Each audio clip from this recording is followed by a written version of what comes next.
नमस्ते, प्रणाम। कैसे हैं आप सब? आज हम अपना एक सैड सॉन्ग के साथ लाइव आए हैं,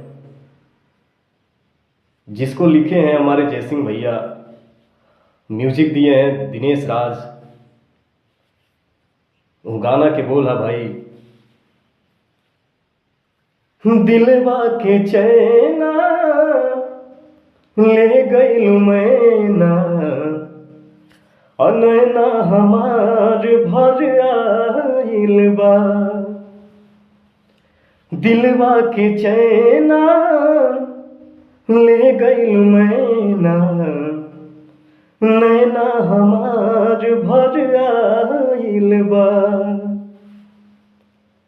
दिखे नाही चेहरा चाँदे सुनहरा, दिखे नाही चेहरा चाँदे सुनहरा, पहराई गम के छाइल बा।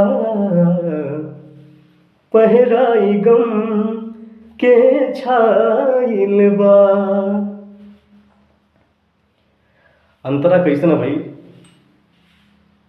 हंसी हंसी खेली कूदी बचपन बितैलू, आ दूसरा के हाथ धके ई का तू कैलू।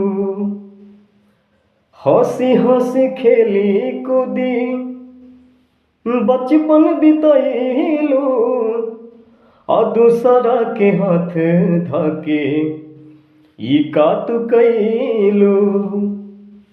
गोदिया में बैठी करत रहल बतिया, गोदिया में बैठी करत रहल बतिया।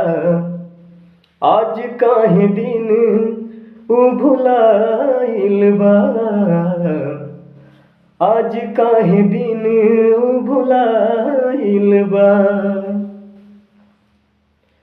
दिखे नाही चेहरा चाँदे सुनहरा, दिखे नाही चेहरा चाँदे सुनहरा, पहराई गम के छाइल बा।